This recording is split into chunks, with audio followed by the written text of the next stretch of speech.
It's Chris.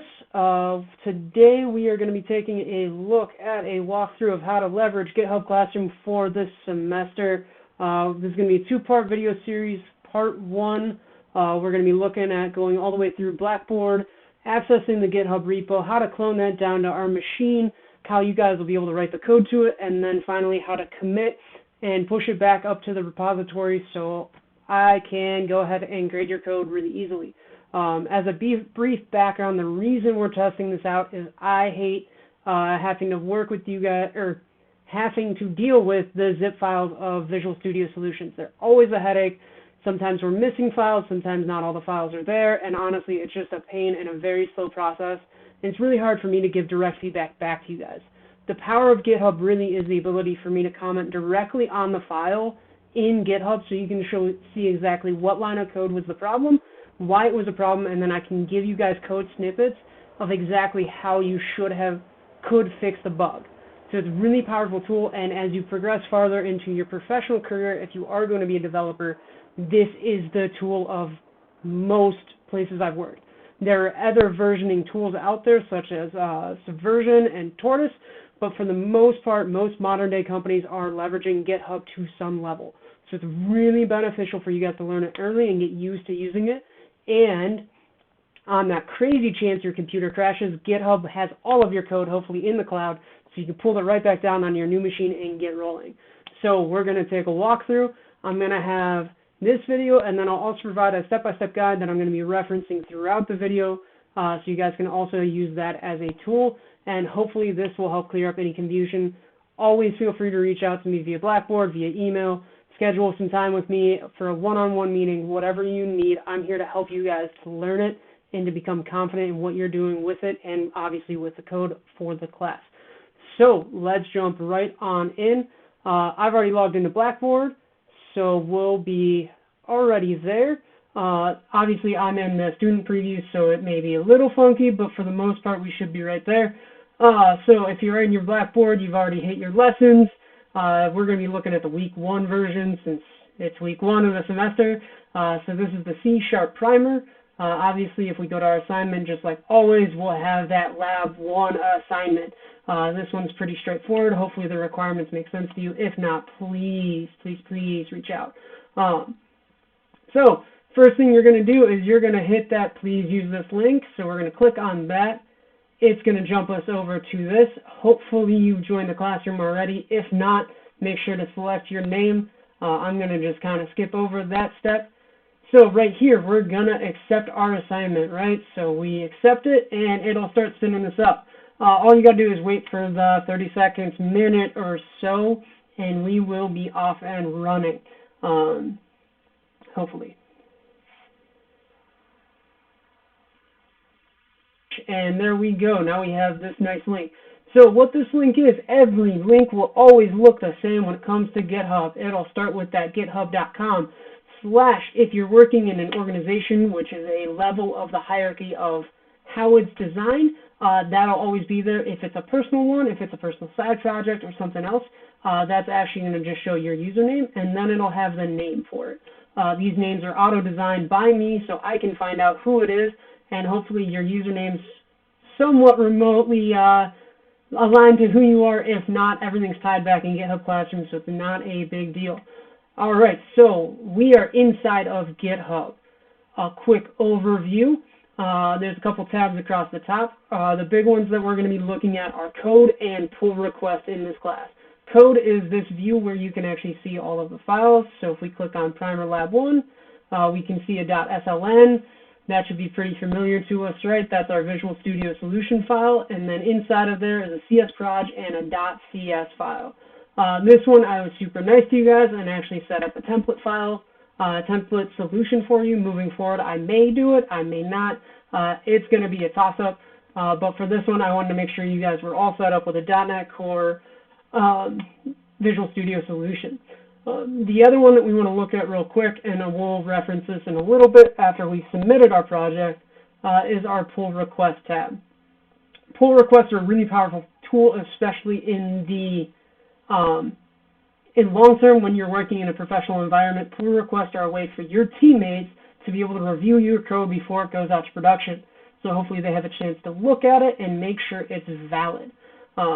In this class, there's always going to be this feedback one. Please leave it open. This is where I can come in when you've submitted your class or your project, and I can actually give some comments, and I'll show you guys what that looks like at the end of the video. Hopefully all of this makes sense, and we can keep moving along. If not, reach out with a question, and we'll make sure to answer it. There may be a forum even, so we can all keep that in a thread for everyone that has questions, so we can all work together. So from our code tab again, we're going to be going to this big green button. From this green button, if you click on it, it's going to open up this fancy drop-down menu, which we can zoom in on. From there, there's 3 different ways that we can do these things. I highly recommend, if you're feeling really brave, learn the command line. If you're feeling brave. The command line is a little more challenging. It's a little bit more advanced, but it definitely is a way more powerful tool. I'm going to be walking through the command line of GitHub in the other video. For this one, we're going to be looking at it from the Open with GitHub Desktop and Open with Visual Studio. Both of those are very easy options. If you do it with Visual Studio, then you're off and running. But for this, we're going to do it with the Open with GitHub Desktop to make sure the rest of it. On this one, I don't actually have GitHub installed because I normally use the command line myself, but we'll walk through it together. So we'll go ahead and download that for Windows. Hopefully it redirected you as well if you didn't have it downloaded.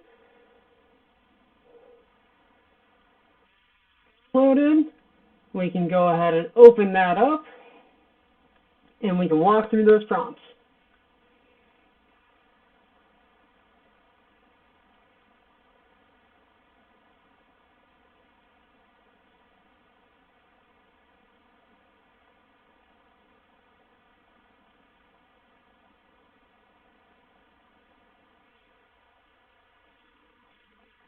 See.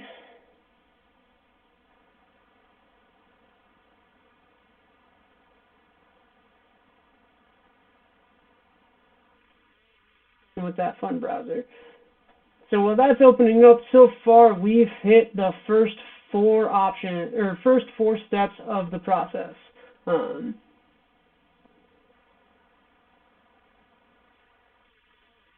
Clicked on our GitHub Classroom link. We waited for that new repo, and then once it was ready, we clicked on it to navigate over, and then from that GitHub screen for the repo, we clicked our big green button and selected Open with GitHub Desktop. And now we are caught up waiting on GitHub Desktop to do its thing. Apparently I button smashed too much, so we got a couple of them open.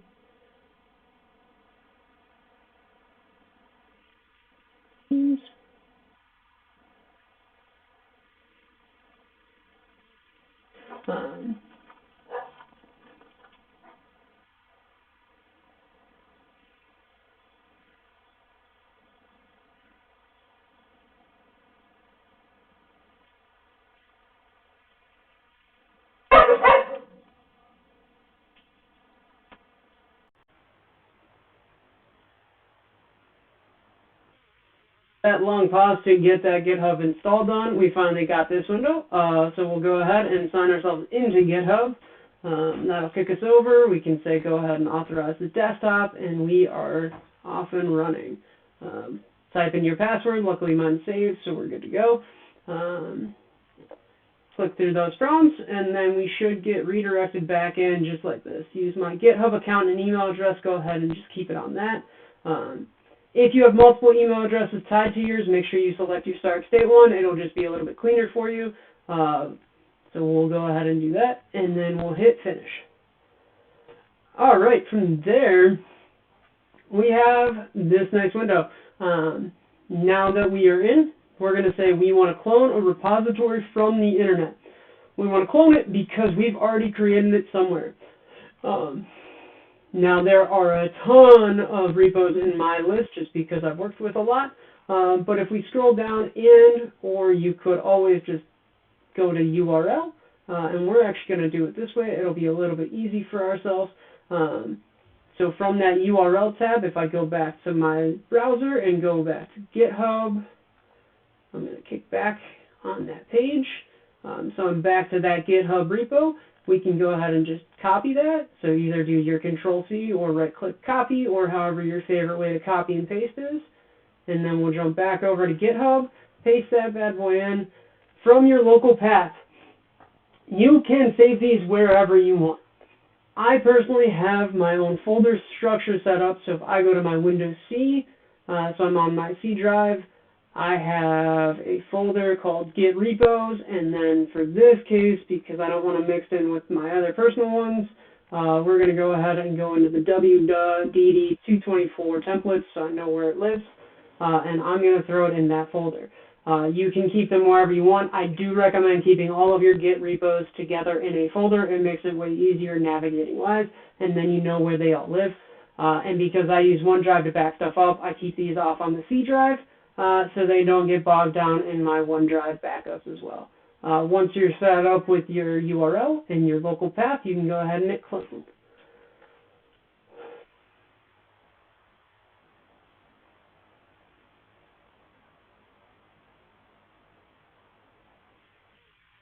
Cloned in, we'll get a window that looks similar to this. It's going to do some refreshes and make sure you're on a branch. We'll get into branching and some of that later on in the semester. We'll take some time to walk through that in more detail so you learn it. But for right now, working off the main branch is perfectly fine. So we're all good there. Now comes the really, really easy part. You can go ahead and minimize this. If your browser's still open, you can go ahead and get rid of that. So from our desktop, I can go back to my File Explorer, Documents, which that's not where that lives, so I'm making things up. We're going to go ahead and navigate to wherever we threw that repo. So C drive, Git repos, this folder. What you should be able to see somewhere is this week 1, lab 1, primer folder. So if I go ahead and go in here, see this. There's a .github and a .git. Those are hidden folders. Hopefully you can see them. If not, it's not a big deal. Those are some files for Git. The big thing is we can go ahead and go into our primer lab 1, open up that .sln. Your repo in, it really is no different than when you open up a saved Visual Studio solution. It's already saved on your desktop. Now you can go in, once Visual Studio spins up, which it takes a little bit for me, we're able to go ahead and write all of our code that we need to and make any changes to our files, add new files, delete files, whatever the case may be. No different than any other time you worked in your code base before. A few more crashes, finally got some code changes in there, so I'll just duplicate console redline hello world a couple times, and went ahead and just added a random class just to make some changes. So from here we have two different options. So in theory at this point you've completed the code either for the day because you're tired and worn out and just sick of writing code, or you finish the assignment, whichever the case may be. That's kind of our step 6. So once we complete the assignments, we can go ahead and save. Before you close it, depending, we have two different options. I'm going to go ahead and show you guys Visual Studio, because if you're not using the command line, I think Visual Studio is the easiest way to go ahead and commit and push your changes up to GitHub. You can use GitHub Desktop, but really Visual Studio is a little bit nicer. If you're already in the tool, you might as well use it. Unless you're working with command line and playing with that, then obviously we will walk through that in a bit. So from Visual Studio, right, so back in our Visual Studio, we should have a Git Changes tab. Mine's docked to my Solution Explorer one, but we're looking for Git Changes. Don't have that. Across the top, you should have a Git menu, hopefully, and from there, you go to, actually, I guess it's View. Git Changes, and that will pop this window open. I like to keep it with Solution Explorer because I'm going to be flipping back and forth between those two all the time, so they're nice to be docked together. From there, we can see we've changed some files. Don't worry about stashes. If you want to read more about that, you can go ahead and do that on your own. The big thing is we're going to enter a message. Can be something pretty straightforward. Normally you'd want to make this meaningful, but for this case, add in some test code to show what a commit looks like. We can say commit all because we want to commit all of that. So what a commit means is I am happy with these changes. I want to make sure they stay there and they're tracked and there's a historical look at I did some work. Once you've created it, it'll be created locally because remember, GitHub is up in the cloud and Git is also running locally and they have to sync up and stay in sync. The only way they stay in sync is for you to manually tell them to sync themselves up. So when you've done stuff, it's all local on your machine, no different than if you just opened Visual Studio, wrote some code, saved it, and it's somewhere on your PC. To get it the last step of the way, up on that top, again, right above where we did that enter message, we can now see there's that 1 outgoing, 0 incoming.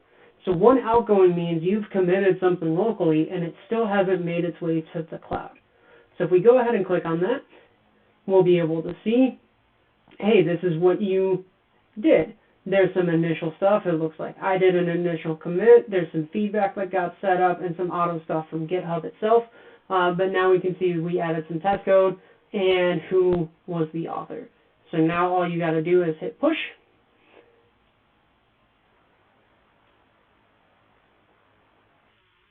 Pushed it, you'll get a pushing main started pop-up over here because it's just going to run in the background. And at some point, you'll get that nice message across the top. Successfully pushed to origin main. What that means is if we go back to our web browser and we go over to our repo, right here we got our repo. If I were to refresh this,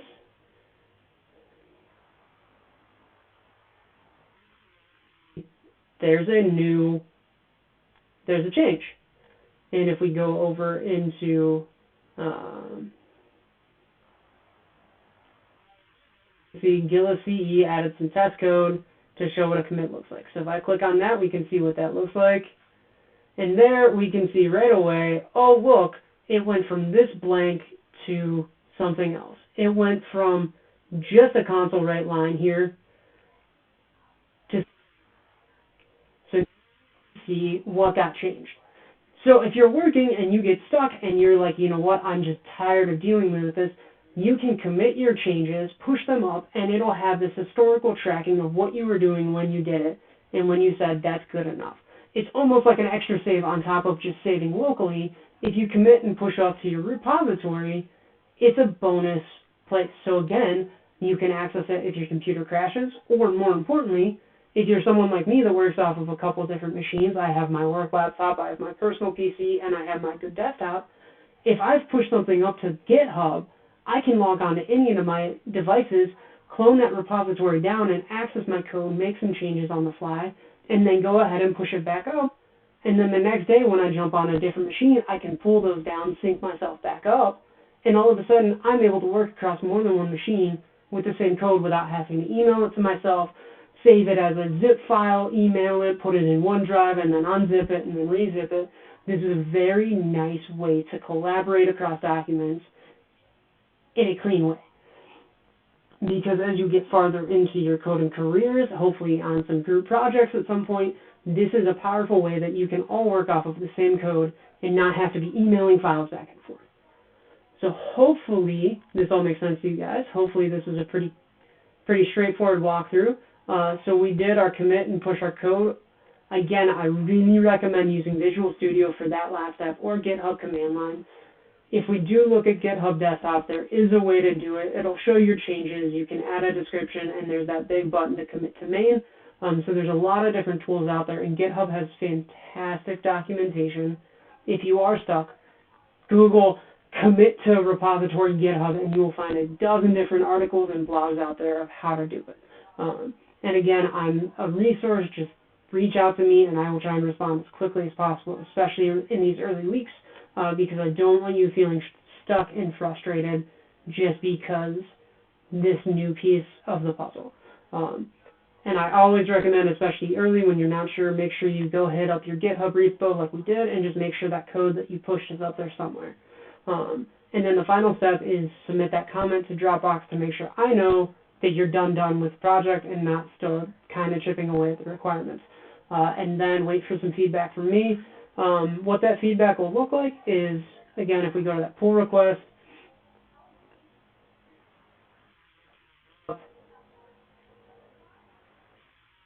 commits, I can see all of the commits you made. So if I look at this one, I can scroll through it and be like, well, this doesn't look right, and I can leave a comment right here. This doesn't code. This had been a loop. Comment to it, and there you'll get a notification saying, hey, I commented it, and you can look and see exactly what I'm talking about. We can resolve the conversation right there, so if there is some discussion about why you made that decision, we can go back and forth right there instead of jumping emails back and forth, and it's all right attached to that code, that line of code, that problem file, whatever that case may be, so we can both be looking at the same logic and be able to solve the problem together. On top of that, that is also my ask moving forward when we get into some of the more complex assignments. My hope is you guys are committing your code on a regular basis anytime you are working on your assignments. So then if you are stuck, if you are really struggling, all you have to do is send me an email and say, hey, I'm really stuck. I just committed the code. Can you take a look at these lines of the file? I feel like I'm almost there, whatever the case may be. Ask your question and be able to reference that file. And I can go into your GitHub repos and be able to comment directly on that file with an answer, with a response, with questions, whatever the case may be. And again, it helps remove some of that email spam that we all get with all of our different email addresses, all of the Blackboard messages that go out. This allows us to be able to communicate and collaborate in a different manner. So we're really going to be trying to experiment with it this semester. Hopefully that's a good walkthrough for you guys. Again, this is using GitHub with GitHub Desktop and using Visual Studio to push our commits back up to our repo.